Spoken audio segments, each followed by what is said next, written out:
নমস্কাৰ সকলোকে পুনৰবাৰ স্বাগতম জনাই আজি আৰম্ভ কৰিছোঁ ডক্টৰ ৰুবুল মাউতৰ আত্মজীৱনীমূলক গ্ৰন্থ মোৰো এটা সপোন আছে অষ্টমটি খণ্ড। ইয়াৰ আগৰটি খণ্ড আপোনালোকে নিশ্চয় শুনিলে। তেন্তে আহকচোন আজিৰ এই খণ্ডটিৰ মাজলৈ যাওঁ। আমাৰ শিশু শৰীৰৰ বাবে আটাইতকৈ কঠিন দিনকেইটা আছিল আহাৰ, শাওন আৰু ভাদ মাহ। ইতিমধ্যে প্ৰথমটো আগতীয়া ধান খেতি শেষ হোৱাৰ পাছত দ্বিতীয় শালি লাহি খেতিত নামিবৰ হৈছিল। খেতিৰ ভৰপকৰ সময়ত আমি ককাই আৰু মই পুৱা 4 বজাতে হাল লৈ যাওঁ। পিছে পিছে দেউতা যায়। দেউতাই পুৱাই উঠি তামোল দুখনমান হাঁচতিত বান্ধি মুখত এখন সুমুৱাই লৈ মানে আমি পথাৰ পাওঁগৈ। আমাৰ গৰু আছিল দুহাল, এহাল দেউতাই বাই, আনহাল মই আৰু ককাই সলনা সলনিকৈ বাইছিলোঁ। হাল নোবোৱাটোৱে পথাৰত কোৰ মাৰিব লাগে, আঁচ কোৰ, আলিৰ পাৰ, পথাৰৰ মাটিৰ চুক কোণবোৰ কুৰি দিব লাগে। মাটিত 4 চহ পৰাৰ পাছত আলিবোৰ বোকা মাটিৰে লিপি দিব লাগে যাতে বন গজিব নোৱাৰে।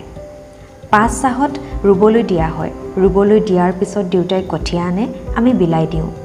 আমাৰ বয়স 9-10 বছৰ হৈ থাকোঁতে আমি কঠীয়া ভাৰ বৈ অনাটো আমাৰ দায়িত্বত পৰিছিল। 9 বজাৰ আগে আগে হাল সামৰি স্কুললৈ দৌৰোঁ। যোৱাৰ আগে আগে মায়ে গৰম পানীৰ সৈতে কল, গুৰ, কঁঠাল গুটি খাবলৈ দিয়ে। মোৰ বাবে আটাইতকৈ প্ৰত্যাহ্বানৰ দিনবোৰ আছিল দ মাটিত হাল বোৱা দিনবোৰ। আমাৰ কেইবাবিঘাও দ মাটি আছিল। তাত দল ঘাঁহ গজাৰ বাবে হাল বোৱাটো অতি দুঃসাধ্যৰ কাম আছিল। মাটিবোৰত প্ৰায় একঁকাল পৰ্যন্ত পানী আছিল। মাটিৰ তলিত দল ঘাঁহবোৰ পুঠিত হৈ আছিল। অতি ঘনকৈ ঘাঁহবোৰ গজাৰ বাবে মাটিত নাঙলৰ চাপ নবহিছিল। তদুপৰি দল ঘাঁহবোৰ নাঙলত লাগি ধৰিছিল আৰু প্ৰতি মিনিটে মিনিটে ঘাঁহবোৰ নাঙলৰ পৰা আঁতৰাব লাগিছিল। হাল জোৰাৰ কেইমিনিটমানৰ পিছতেই মই অৱশ হৈ পৰিছিলোঁ। নাঙল দাঙি জাবৰ আঁতৰোৱাটো মোৰ বাবে দুঃসাধ্য হৈ পৰিছিল। কিন্তু দেউতাৰ ৰঙা চকুলৈ ভয় কৰি একো ক'বও নোৱাৰিছিলোঁ আৰু বাধ্য হৈ দেউতাৰ পিছে পিছে হাল বাই থাকিছিলোঁ। দেউতাই হাল বাই থাকোঁতে হাতত এখন মেচিদা লৈ ফুৰিছিল নাঙলত লাগি ধৰা দল ঘাঁহবোৰ কাটিবলৈ। মাজে মাজে দেউতাই হাল ৰখাই মোকো সহায় কৰি দিছিল নাঙলত লাগি ধৰা জাবৰবোৰ কাটি কাটি। এইদৰে 3 চাহমান বোৱাৰ পিছত হাতেৰেই দলবোৰ টানি পাৰলৈ উঠোৱা হৈছিল। তেহে এই মাটিত কঠীয়া ৰুব পৰা হৈছিল। বন্ধ পানী থকাৰ কাৰণে এই ঠাইত জোক প্ৰচুৰ পৰিমাণে আছিল। মায়ে জোকলৈ ভয় কৰিছিল। বৃহৎ বৃহৎ মহজোকবোৰ পানীত আহি থকা দেখিলে মায়ে ভয়ত দৌৰি পাৰত উঠিছিলগৈ। ইমান কষ্ট কৰি ৰোৱাৰ পাছতো এই মাটিডোখৰত অতি কম পৰিমাণেহে ধান পোৱা গৈছিল। কাৰণ আঁকিশালি ধান গছবোৰ লহপহকৈ বাঢ়ি পানীতে পৰি নষ্ট হৈ গৈছিল। শাওন ভাদ মাহত গৰম বন্ধৰ দিন আহিছিল। এই মাহটোত আমি স্কুললৈ যোৱাৰ পৰিৱৰ্তে পথাৰত গৰু চৰাবলৈ যাব লাগে। ইতিমধ্যে খেতিয়কে পথাৰত ৰুবলৈ আৰম্ভ কৰাৰ বাবে গৰুৰ চৰণীয়া পথাৰ সংকুচিত হৈ আহিছিল। এই দিনকেইটাত গৰুবোৰ মেলি দিব নোৱাৰি, কাৰণ মেলি দিলে আনৰ ৰোৱা মাটিত ৰোৱা খাবগৈ। সেয়েহে হাল খুলিয়ে আমি দুবাৰকৈ গৰু চৰাবলৈ গৈছিলোঁ।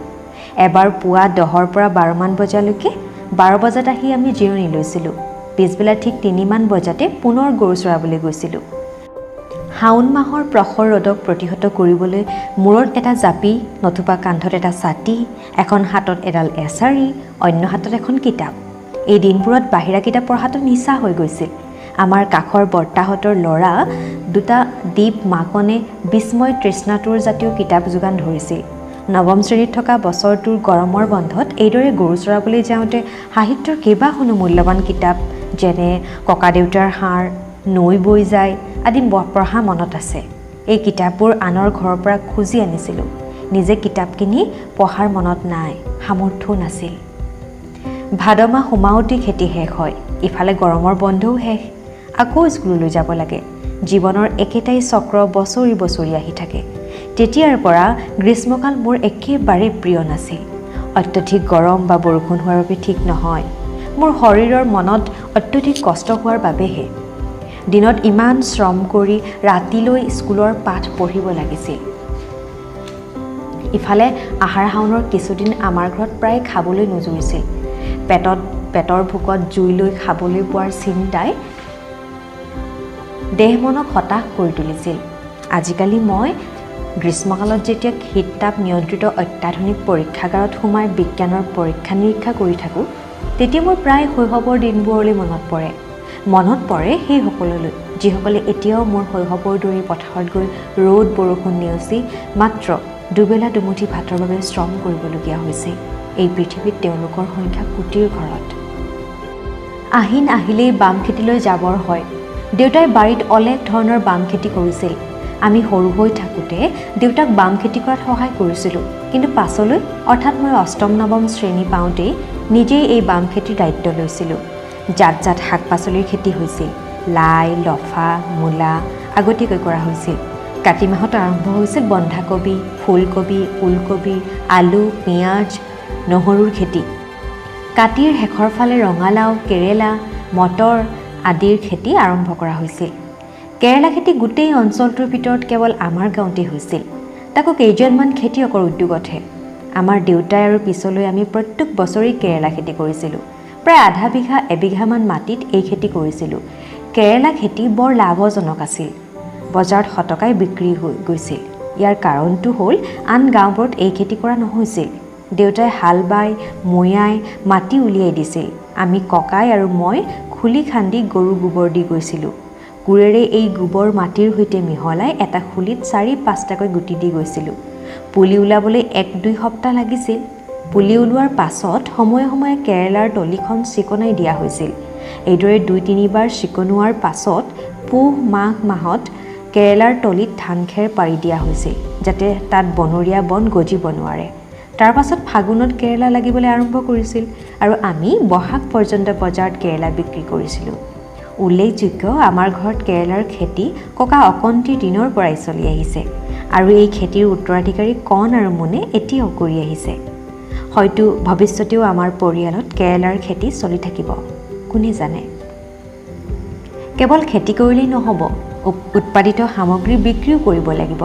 বিক্ৰী কৰাৰ পাল পৰিছিল মোৰ আৰু ককাইৰ ওপৰত। পাছলৈ আমি ঘৰৰ পৰা আঁতৰি অহাত কণমুনে এই দায়িত্ব লৈছিল। বিক্ৰী কৰিবলৈ বজাৰ আছিল মাত্ৰ ৩খন। দেওবাৰে টঙনাৰ বজাৰ, মঙলবাৰে কৈলাশপুৰ আৰু শনিবাৰে মহাদেৱপুৰত। মঙলবাৰত স্কুল থকাৰ বাবে আমি এই বাৰটোত সাধাৰণতে বজাৰ এৰাই চলিছিলোঁ। দেওবাৰৰ দিনটো আছিল আমাৰ বাবে নিৰ্দিষ্ট দিন। এই দিনটোত আমি কেতিয়াও বজাৰ ক্ষতি নকৰিছিলোঁ। বজাৰত শাক পাচলি বিক্ৰী কৰি পোৱা সামান্য ধনেৰে ঘৰৰ তেল নিমখ আনিছিলোঁ।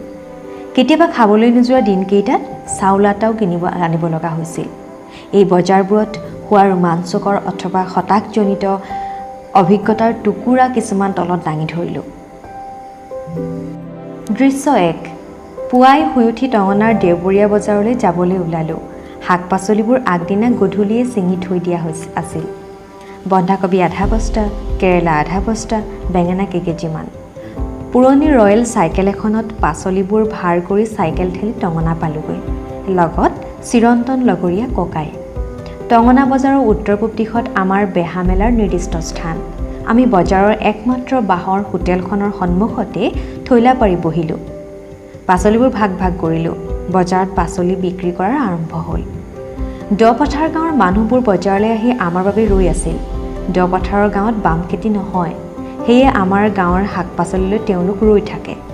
আমি শাকৰ বজাৰখন মেলাৰ লগে লগে তেওঁলোক উবুৰি খাই পৰিলহি। কবিৰ দাম কেনেকুৱা? ১ টকা কিলো। কেৰেলা ২ টকা। মূলা ৮ অনা। দপথাৰৰ মানুহে পালে নিমিষতে আমাৰ বজাৰ শেষ। অন্যথা দুপৰীয়ালৈকে বহি থাকিলেও আমাৰ পাচলি বিক্ৰী নাযায়। ইমান পৰে শ্ৰোতাসকলে ডক্টৰ ৰুবুল মাউতৰ আত্মজীৱনীমূলক গ্ৰন্থ মোৰো এটা সপোন আছে ৮টি খণ্ড শুনিলে। পাঠ আৰু প্ৰয়োজনা কাজল সোণোৱাল। ইয়াৰ পৰৱৰ্তী খণ্ড মই অতি শীঘ্ৰে আপোনালোকৰ মাজলৈ লৈ আহিম। তেন্তে এটা লাইক, কমেণ্ট, শ্বেয়াৰ আৰু এই চেনেলটো ছাবস্ক্ৰাইব কৰি দিব। তেন্তে আজিলৈ আহোঁ।